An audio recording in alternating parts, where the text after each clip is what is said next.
जिस गाड़ी में तुम बैठे हो ये मामूली गाड़ी नहीं। मामूली गाड़ी मामूली आदमियों के लिए होती है, ये गैर मामूली गाड़ी है, एक गैर मामूली इंसान के लिए। बुलेट प्रूफ, और इसमें ऐसे ऐसे गैजेट लगे हुए हैं जो बम से लेकर पटाखे तक की खबर में मिल जाती है। लेकिन इस वक्त हम जा कहां रहे सर? गाड़ी रुकने पर तुम्हें खुद ब खुद पता चल जाएगा।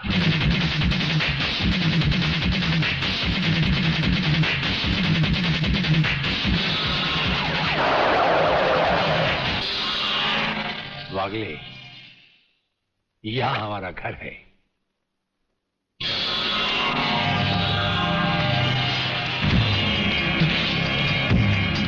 यहां तो सिर्फ चारों तरफ जंगल ही जंगल नजर आ रहा है, रहने की तो कोई जगह ही नजर नहीं आ रही। अभी नजर आ जाएगा बहादुर।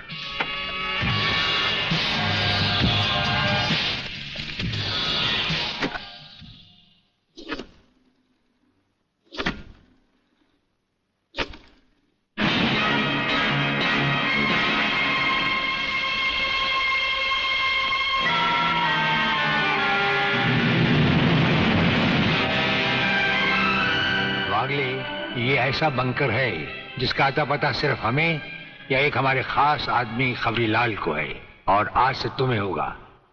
ये इतना मजबूत है कि इस पर ना तो कोई हवाई हमले का असर हो सकता है और ना किसी बम या बारूद का। दुश्मन तो क्या हमारी इजाजत के बगैर परिंदा भी पर नहीं मार सकता। वागले आओ, अब हम तुम्हें अपने बंकर से वाकिफ करवाएं। ये रहा हमारा ट्रांसमीटर सेक्शन। यहां से हम हिंदुस्तान के किसी भी मिनिस्टर से जब जी चाहे हॉटलाइन पर बात कर सकते हैं, लेकिन आसमान वाले ने चाहा तो इसकी जरूरत कभी नहीं पड़ेगी। हम अकेले ही तुम्हारे साथ वागले सब कुछ संभाल लेंगे। और वो देखो, वो एक कमरा जिसमें सब हथियार रखे हुए हैं, और उस कोने में रहा हमारा अस्पताल। यहां हर लाए दुश्मन का सीटी स्कैन करके उसकी अंदरूनी बीमारियों को बाहर निकाला जाता है। मुझे छोड़ दीजिए ब्रिगेडियर साहब, मैं सच कहता हूं, मैं प्रलयनाथ के बारे में कुछ नहीं जानता। मुझे छोड़ दीजिए ब्रिगेडियर साहब। और छोड़ तो तुम्हें जरूर देंगे, लेकिन तुम मोटे बहुत हो, थोड़ी चर्बी कम होने के बाद। यह अस्पताल मेरे हवाले कर दीजिए सर। चर्बी कम करने के बहुत से तरीके मुझे मालूम है। हाँ, गुड वागले।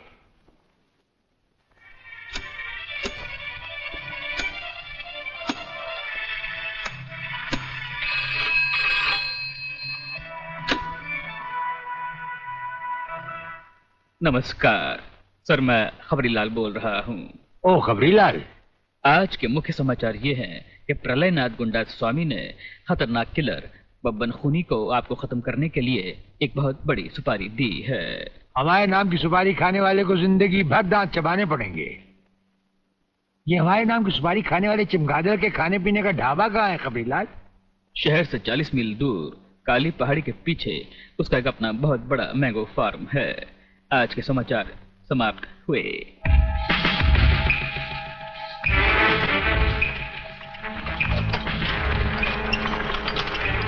चौबे गंगवा, ये माल जो तू आसाम और यूपी भेज रहा है तगड़ा है ना?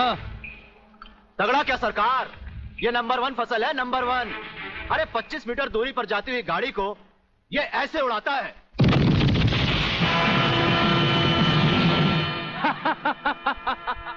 देखा सरकार, ये अपनी बम फैक्ट्री में बना हुआ मैंगो का कमाल। यूपी और असम में आतंक फैलाने के लिए ये माल तो ठीक है, पर मुझे वो माल बता जो ब्रिगेडियर सूर्यदेव सिंह को उसकी गाड़ी के साथ जलाकर उसे राख कर दे। वो भी तैयार है सरकार। ये देखिए छोटा सा हापुस जो 50 मीटर की दूरी पर जमीन पर गिरते ही ऐसा फटता है कि मरने वाले की हड्डियों का सुरमा बन जाता है। ये देखिए।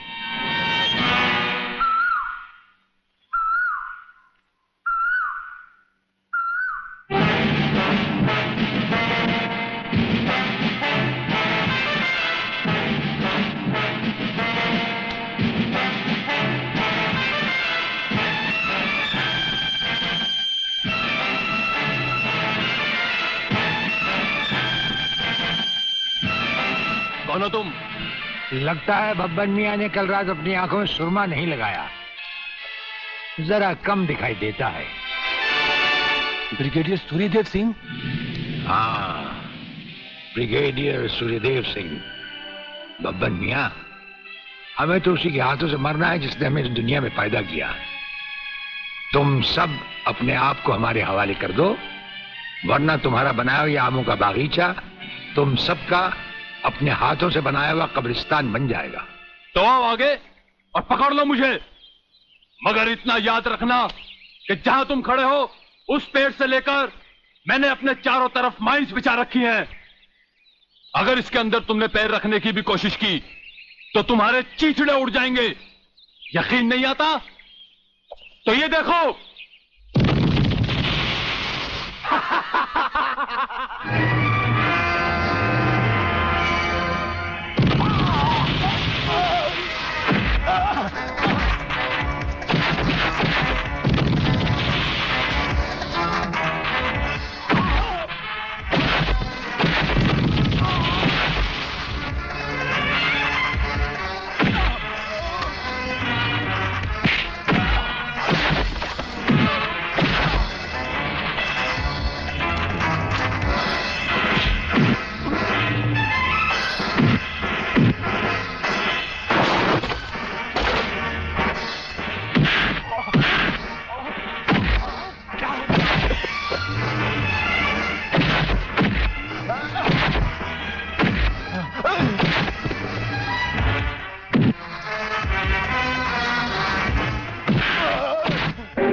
जीवनलाल टंडेल, प्रलयनाथ को इतना बेवकूफ मत समझो।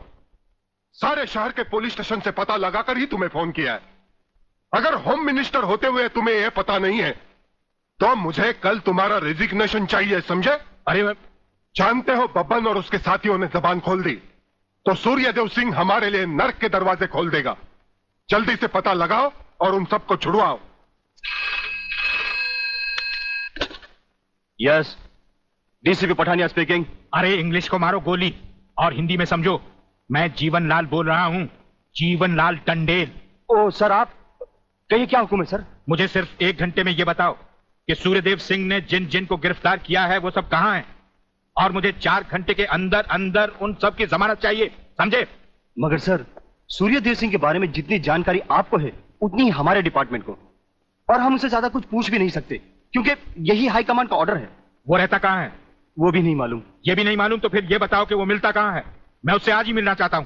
सर, वो रोज सुबह सीबीआई ऑफिस में 12 और 1 के बीच में आते हैं सर। सर, ये लिस्ट उन लोगों की है जिन्हें आपसे मिलना है।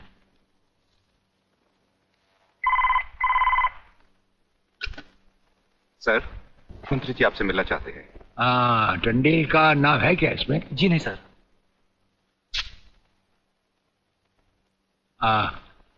आज तो हम अपना 1-1 मिनट दूसरों को दे चुके हैं, दम लेने की भी फुर्सत नहीं होगी। ऐसा करो, मंत्री जी को कल दोपहर के बाद की कोई भी अपॉइंटमेंट दे दो। Okay sir. Sir, you can't meet him today. अरे अंग्रेजी को मारो गोली और हिंदी में समझो। इस राज्य के मंत्री से मिलने के लिए उसके पास वक्त नहीं है। मैं पूछता हूं वो हमारी खाता है या हम उसकी? इसमें आपकी और हमारे खाने की बात कहां से आ गई? ओह, तो ये है ब्रिगेडियर। आप यहां अचानक आ पधारे हैं और हम आज का सारा वक्त औरों को दे चुके हैं। आखिर हम सब जनता ही के तो सेवक हैं।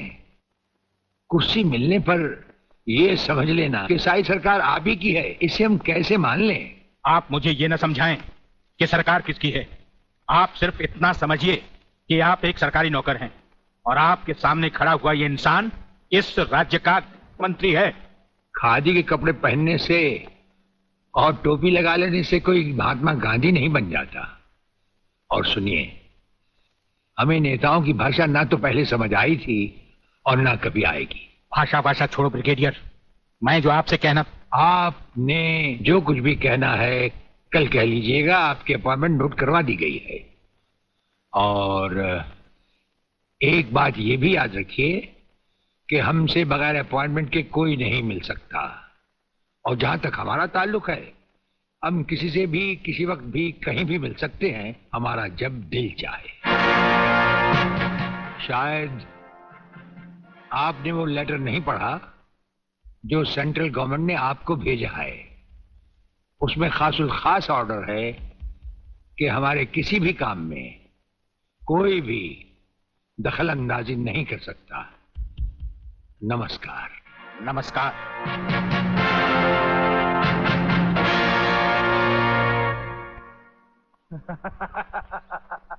रियली? ओए, हाँ, गुड मॉर्निंग अंकल। अरे अंग्रेजी को मारो गोली और हिंदी में बात समझो। हिंदी में तुम ये बताओ, तुम्हारे पिता कहाँ हैं? पिताजी, अंकल तो ऊपर बैठे हुए हैं, आप ही का इंतजार कर रहे हैं। राधा, तुम्हारे पिताजी बड़े उखड़े हुए लगते हैं। लगता है there is something wrong in the ministry। अरे रॉन्ग हो या राइट, यही समझना होता तो मैं भी तुम्हारी तरह खादी के कपड़े पहन लेता। अरे सरकारी लेटर से मुझे क्या लेना देना। देखो, तुम अभी से इतने ढीले पड़ जाओगे तो पूरी सरकार को भारतवर्ष से कैसे खत्म करोगे। वो सिर्फ एक मिलिट्री ऑफिसर है और हमें पूरी मिलिट्री फोर्स के साथ लड़ना है। भूल जाओ सारी बातें और फाड़ दो वो लेटर। देखो, उसका ट्रांसफर ना हो तो ना सही, उसकी बातें हमें पता न चले तो न सही, लेकिन उसकी मौत का बंदोबस्त तो मैं कर सकता हूं। प्रलयनाथ, वो मर गया तो ये नेता भी कुर्सी समेत जल गया, समझो। वो मरेगा भी और तुम कुर्सी के साथ जियोगे भी। आप किसकी बारी जनरल साहब? ब्रिगेडियर सूर्यदेव सिंह की। मारे जाने वाले पुलिस के उन शहीदों की याद में ये ज्योत बनाई गई है जिन्होंने कानून की रक्षा करते हुए अपने प्राणों की आहुति दी। आज के इस समारोह के मुख्य अतिथि माननीय मंत्री श्री जीवनलाल टंडेल हैं।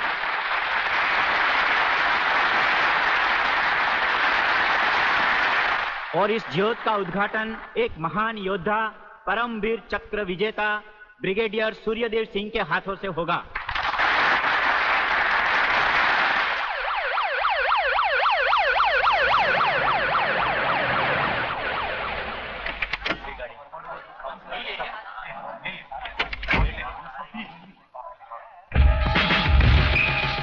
Welcome, welcome. प्लीज।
फायरिंग का ऑर्डर क्यों दिया सर? आपकी एक गलती से कितनी जाने गई, इसका जवाब कौन देगा ब्रिगेडियर साहब?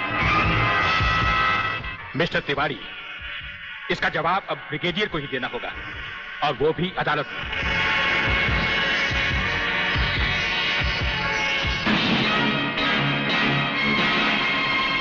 योर ऑनर, शहीद स्मारक पर हुए गोलीकांड के जिम्मेदार ब्रिगेडियर सूर्यदेव सिंह ही हैं।